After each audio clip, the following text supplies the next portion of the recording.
오늘부터 우리가 디모데후서를 강해하도록 하겠는데요. 디모데후서는 사도 바울이 그의 영적인 아들 디모데에게 보내는 두 번째 편지입니다. 이 디모데후서는 신약 성경에 실린 순서로는 바울 서신 가운데 마지막 부분에 기록되어 있지 않지만, 그러나 실제적으로 사도 바울이 쓴 13편, 히브리서를 포함하면 14편의 이 서신 가운데 가장 마지막에 쓴 편지입니다. 이 디모데후서는 사도 바울이 로마 감옥에 두 번째 투옥되었을 때 쓴 서신인데요. 그는 아직 재판을 받지 않았지만 아마 두 번째 이 감옥 생활 가운데 이제 머지않아 처형될 것이라는 사실을 알고 있었죠. 그래서 이 편지는 마지막 유언과 같은 그런 말씀입니다. 그래서 이 한마디 한마디, 이 한 구절 구절마다 이 사랑하는 영적 아들인 디모데에게 아주 애정을 쏟아서 쓴 편지가 바로 디모데 후서입니다. 물론 사도 바울이 이 디모데에게 쓴 개인 편지지만, 그러나 우리는 디모데 이 후서를 목회 서신 가운데 하나로 이야기하죠. 그것은 개인에게 국한된 바울의 당부가 아니라 모든 그리스도인들을 향한 그러한 당부임을 우리가 보게 됩니다. 결국 이 사도 바울의 마지막 유언과 같은 이 주옥 같은 디모데후서는 오늘을 살아가는 우리들이 귀담아 들어야 될, 반드시 실천해야 될 그러한 하나님의 말씀임을 기억하시고요. 우리가 앞으로 디모데후서를 강해 나가는 가운데 또 깊은 은혜와 결단의 시간이 되기를 주님의 이름으로 축복합니다. 오늘 본문의 1절과 2절은 서론 부분으로서 사도 바울이 자기를 소개하는 부분과 그리고 디모데와 그리고 성도들에게 축복하는 내용, 이 두 부분으로 이루어졌는데요. 먼저 사도 바울이 자기를 어떻게 소개하고 있는가를 우리가 1절 말씀 가운데 같이 한번 함께 읽어보시겠습니다. 하나님의 뜻으로 말미암아 그리스도 예수 안에 있는 생명의 약속대로 그리스도 예수의 사도된 바울은 아멘. 오늘 우리는 1절 말씀 가운데서 사도 바울의 사도로서의 자의식이 무엇인가를 분명히 알 수 있는데요. 오늘 1절에 보면 세 가지 측면에서 자기의 사도됨을 이야기하고 있습니다. 제일 먼저는 사도 바울은 나는 그리스도 예수의 사도다라고 이야기하죠. 오늘 1절 중반절에 보면 그리스도 예수 안에 있는 이라고 말씀합니다. 자, 여기서 이 사도란 말은 보냄을 받은 자라는 뜻이죠. 자, 이 사도는 하나님의 교회를 세우기 위해 하나님이 세우신 하나님의 대리자 예수 그리스도의 대사로 세상에 보냄을 받은 자라는 뜻입니다. 바울은 자기가 사도된 것이 바로 그리스도 예수의 부르심을 받았다라고 이렇게 확신하며 이야기합니다. 오늘날 모든 성직자들과 교회를 섬기는 직분자들이 이러한 뚜렷한 강하고 확신 있는 그러한 자의식이 있어야 돼요. 어떠한 직분이든지 교회의 직분은 하나님께로부터 받았다라는 확신이 우리 가운데 있지 않으면 우리는 마지막까지 나에게 주어진 직임을 잘 감당할 수 없습니다. 그래서 오늘 디모데 후서 서론 부분 가운데 디모데에게 보내는 개인 서신이지만, 그러나 바울은 자기의 사도됨을 언급하고 있어요. 이것은 약간 편지 형식으로 보면 어색해요.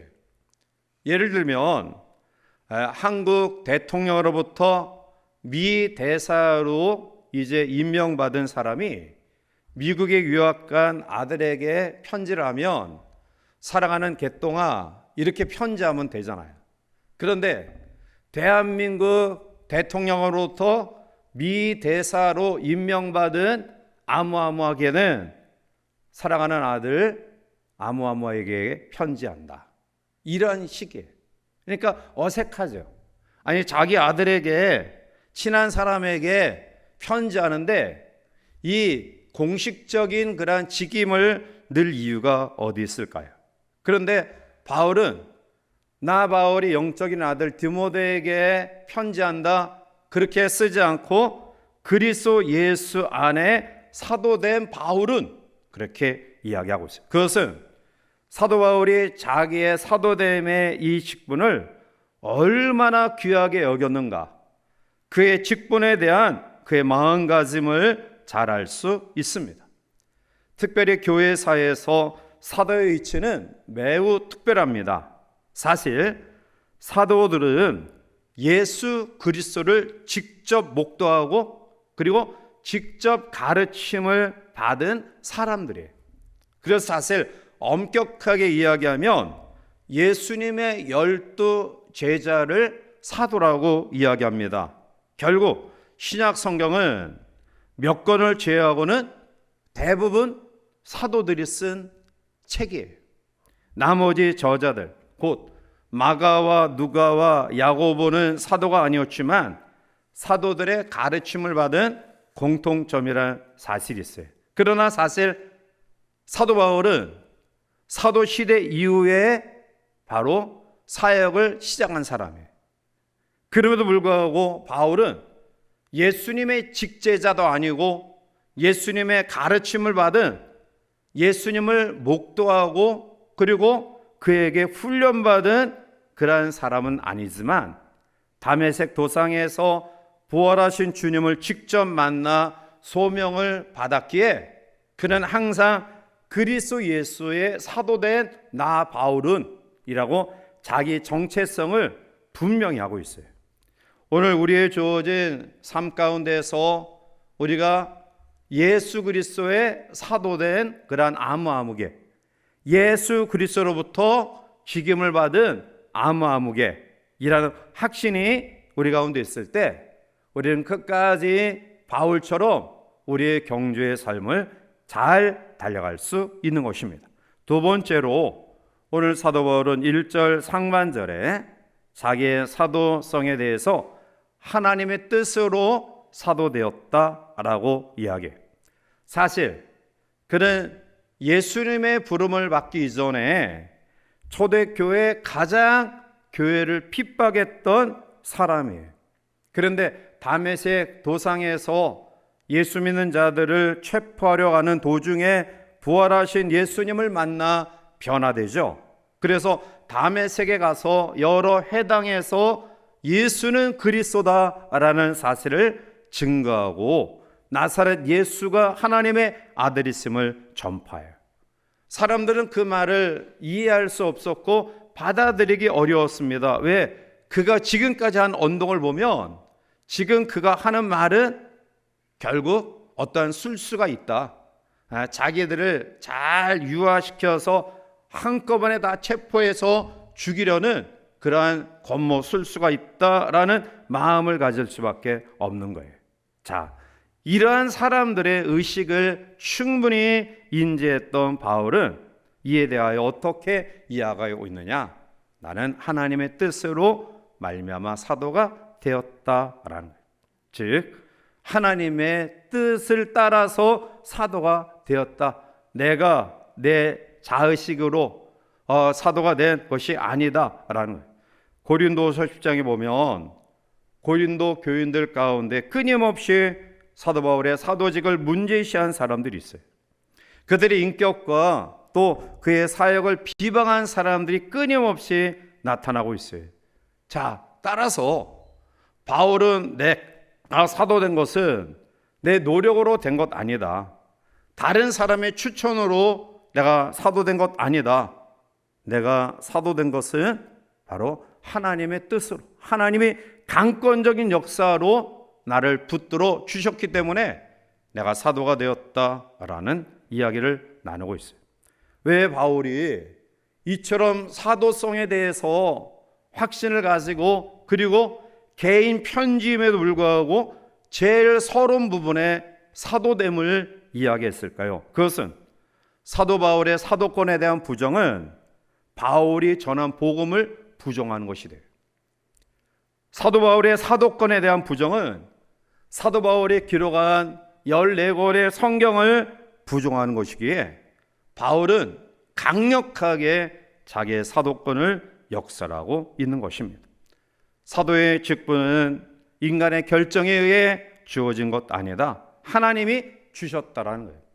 오늘 우리들도 마찬가지예요.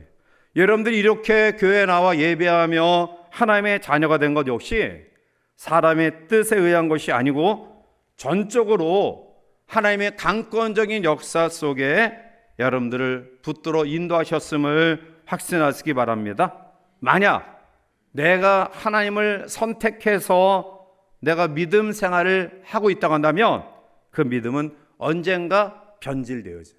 왜냐하면 나는 불완전하기 때문에 그래요. 누구의 추천으로 내가 하나님의 자녀가 되었다라고 생각하는 사람은 하나님의 말씀 가운데 끝까지 믿음 생활할 수 없어요. 왜?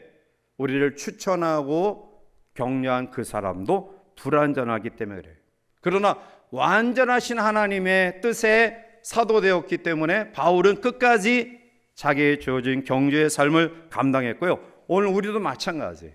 내가 하나님의 자녀됨이 하나님의 강권적인 역사로 하나님의 뜻 가운데에 자녀되었다, 구원받았다라는 확신이 우리 가운데 있을 때 우리는 변질되지 아니하고 끝까지 우리의 믿음의 경주를 달려갈 줄 믿습니다.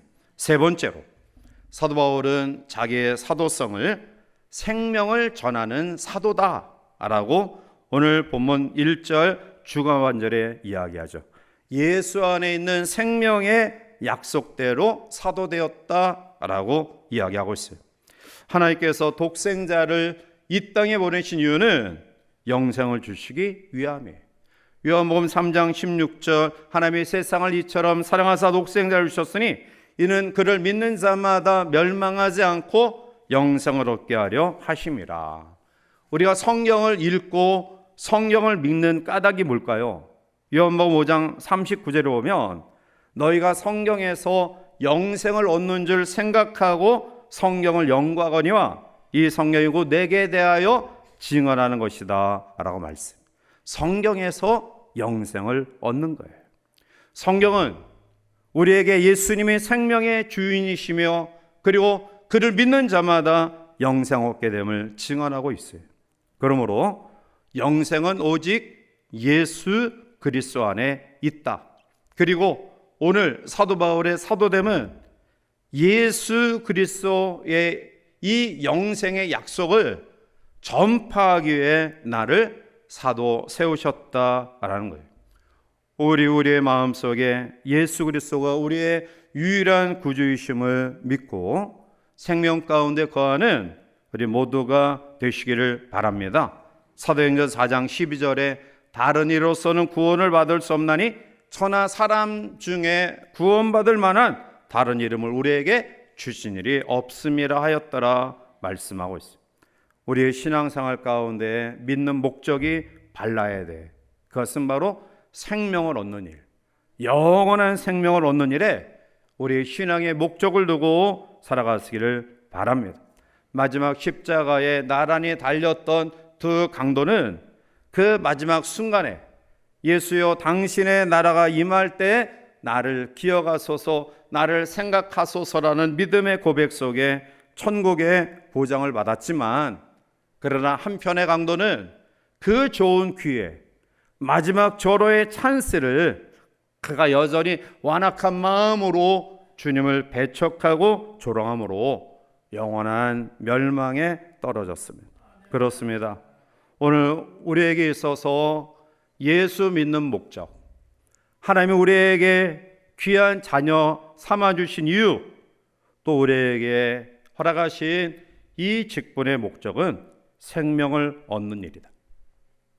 그리고 이것이 전부가 아니라 내가 받은 생명과 영생을 나누며 전함에 있다. 바울은 고린도전서 9장 16절에 내가 복음을 전할지라도 자랑할 것이 없으면 내가 부득불할 일임이라. 만일 복음을 전하지 아니하면 내게 화가 있을 것이로다 라고 말합니다. 먼저 믿고 먼저 알고 먼저 영생을 체험한 저와 여러분들이 우리에게 사도의 직분, 또 교회의 귀한 직분, 하나님의 자녀됨의 이 놀라운 은혜를 주신 이유는 이 생명을 나눔에 있음을 기억하고요, 이 사명을 잘 감당하는 우리 모두가 되시기를 주님의 이름으로 축복합니다. 자, 이제 이어서 사도 바울은 디모데와 성도를 향한 놀라운 축복을 오늘 말씀하고 있죠. 세 가지 축복을 이야기하고 있어요. 제일 먼저가 은혜입니다. 자, 2절 말씀을 우리가 넘어가서 함께 같이 읽겠습니다. 사랑하는 아들 디모데에게 편지하노니 하나님 아버지와 은혜와 긍휼과 평강이 내게 있을지어다. 아멘. 우리가 익숙하게 자주 듣는 그러한 세 가지 아름다운 단어에 은혜, 긍휼, 평강.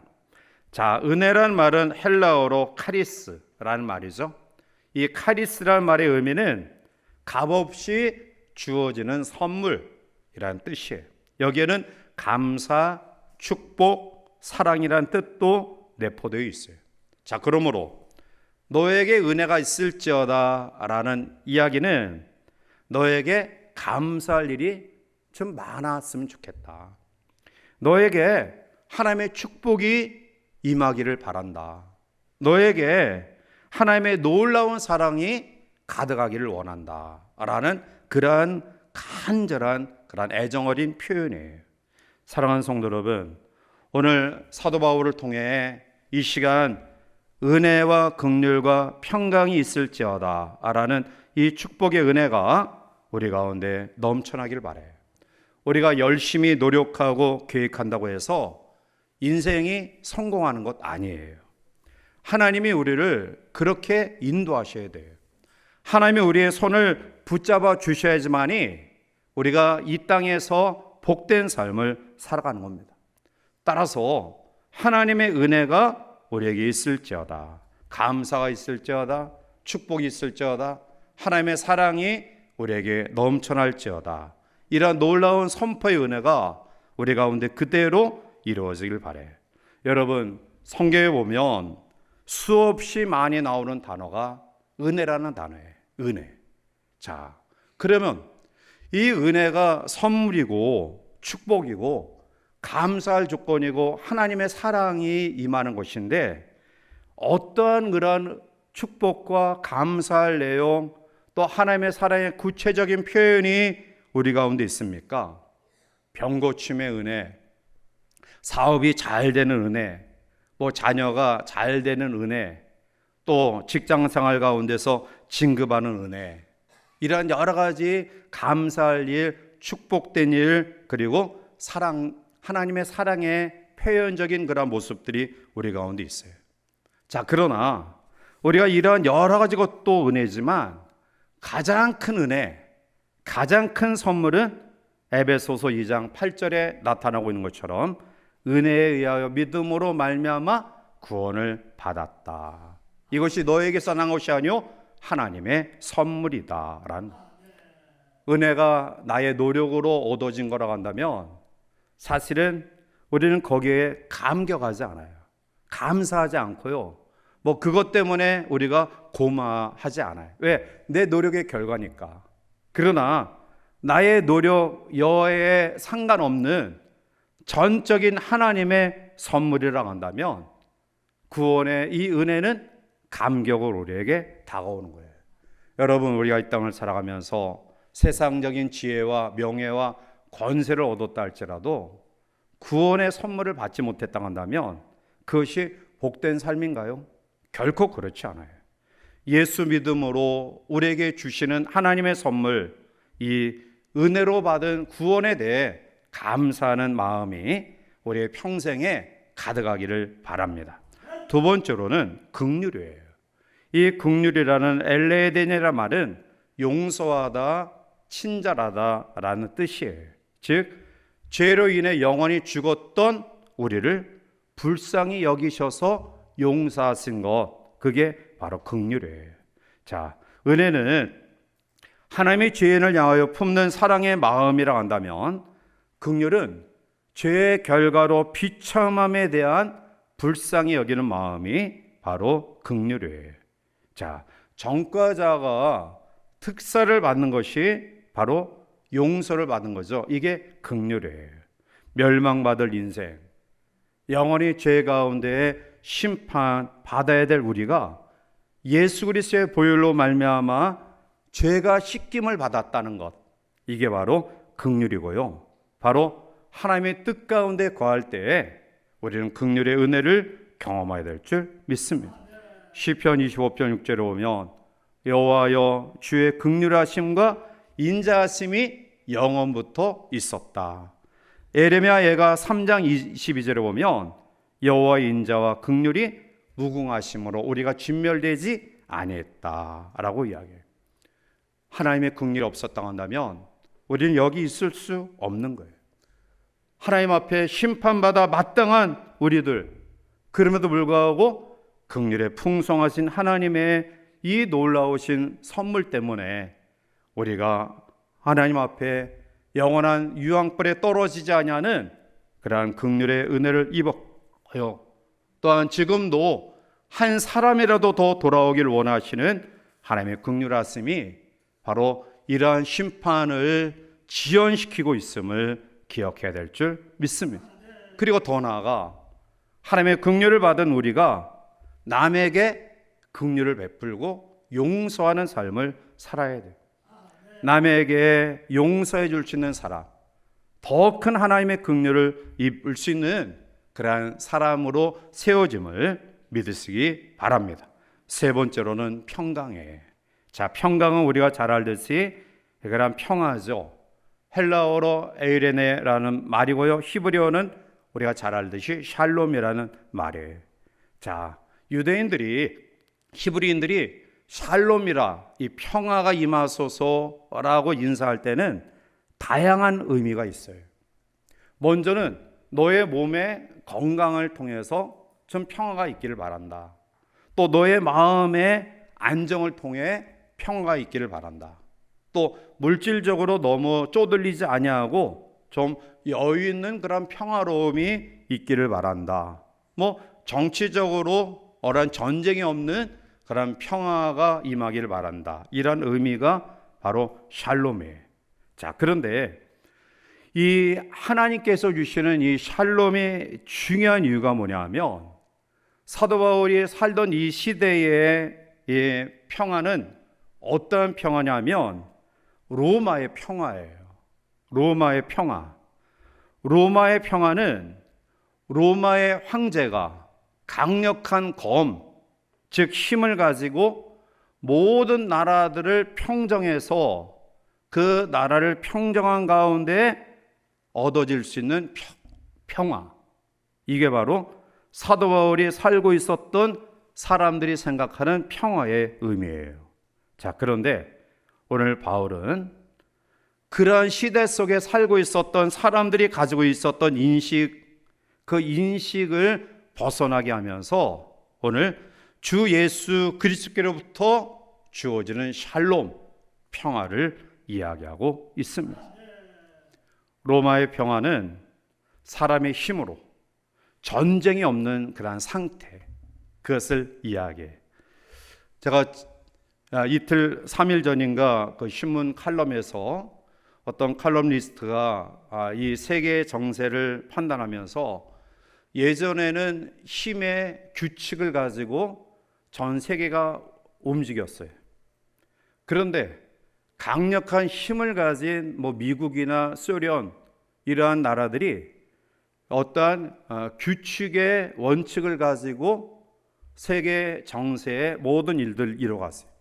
그러니까 강대국인 미국도 소련도 사실은 자기들이 가진 강력한 힘을 가지고 약소국을 함부로 대하지 아니하고 어떤 협력이라는 모습을 통해서 세계 평화의 유지 질서를 이어갔는데요. 그런데 요즘 우리가 국제 정세를 보면 다시 힘의 규칙으로 돌아온 것 같아요. 트럼프 대통령이 이 마가라는 슬로건을 가지고 다시 미국을 위대하게, 지금 그 정책을 보면 정말 청교도 신앙에 세워진 미국, 하나님이 축복하신 미국이 행해야 될 모습은 아닌 것 같은 힘의 논리를 가지고 약소국들을 짓누르는 이러한 일들을 행하는 것을 보면서 참 마음이 아파요. 결국은 마지막 때가 되면 사람들의 의식과 생각은 강력한 힘을 가진, 그가 도덕적으로 윤리적으로 옳던지 그렇지 간에 그거 판단하지 않아요. 어떤 자기들의 그런 삶을 안정시킬 수 있는 강력한 파워를 가진 리더를 요구하는 시대로 지금 흘러가고 있고, 마지막 때는 결국 그러한 정권이 세계를 지배하고 마지막 하나님의 그러한 영과 싸울 수밖에 없는 상황으로 전개되어짐을 봐요. 자, 이와 같이 팍스 로마나, 즉 로마의 평화는 정치적인 평화예요. 그러나 그리스도를 통해서 우리에게 주시는 샬롬 평화는 하나님과의 관계 회복 속에서 주어지는 영적인 평화. 하나님이 우리에게 주신 사죄의 은혜를 통해 사랑의 아름다운 관계가 복구되는 그러한 사회적 평화, 더 나아가 자연의 질서를 아름답게 이뤄감으로 말미암아 자연을 통해서 모든 것들을 풍성하게 누릴 수 있는 자연과의 평화, 바로 총체적인 평화가 하나님이 오늘 우리에게 말씀하시는 샬롬의 평화예요. 이 평화를 하나님이 우리에게 주시기를 원하셔요. 요한복음 14장 27절에 평안을 너에게 주노니 곧 나의 평안을 너에게 주노라. 내가 너에게 주는 것은 세상이 주는 것 같지 아니하다. 그렇습니다. 하나님이 주시는 평안은 정치적인 전쟁이 없는 평화가 아닌 근본적으로 하나님과의 관계 회복, 또 이웃과의 관계 회복, 자연과의 관계 회복 속에서 누리는 온전한 평화입니다. 주님은 끊임없이 우리에게 이 평화를 주시길 원하시고요, 특별히 마지막을 살아가는 성도들에게 간구합니다. 요한복음 16장 33절에 이것을 너에게 이르는 것은 너희로 내 안에서 평안을 누리게 하려 함이라. 이것을 우리에게 주시는 이유, 바로 평안을 누리게 하려 합니다. 그러면 이 평안을 어떻게 우리가 누릴 수 있을까요? 오늘 성경 우리에게 두 가지 아름다운 길을 제시합니다. 첫 번째는 시편 119편 165절에 주의 법을 살아가는 자에게는 큰 평안이 있다. 즉 하나님의 말씀을 가까이 하는 사람, 말씀을 깊이 묵상하면서 그 말씀 속에 자기를 돌아보고 하나님과의 온전한 관계를 세워갈 때에 평안을 주신다. 또한 두 번째로 누가복음 8장 48절에 오면 예수께서 이르시되 따라 내 믿음이 너를 구원하였으니 평안히 가라 하시더라. 즉 주님을 온전히 신뢰하는 믿음, 주님께 우리의 삶을 내어 던지면서 우리 어렵고 힘든 우리의 주어진 상황 가운데서도 반드시 하나님이 나를 도우실 것이다, 나의 삶을 인도하실 것이다 라는 절대적인 믿음을 가질 때 세상이 주지 아니하는 평안을 우리에게 허락하실 줄 믿습니다. 이러한 평안으로 우리의 주어진 삶을 아름답게 세워가시기를 바랍니다. 오늘 이 밤 사도 바울은 개인 편지지만 그러나 그의 마지막 유언 같은 말씀으로 자기의 사도됨을 이야기합니다. 오늘 우리들도 그리스도 예수 안에서 하나님의 뜻대로 부르심을 받아 영생을 누리게 되었사오니 이제 이것을 아름답게 전하는 사람으로서의 삶을 감당하는 과정 속에 은혜와 평강과 또 하나님의 놀라운 그런 긍휼이 넘쳐나는 복된 삶 살아가는 우리 모두가 되시기를 주님의 이름으로 간절히 축원해 드립니다.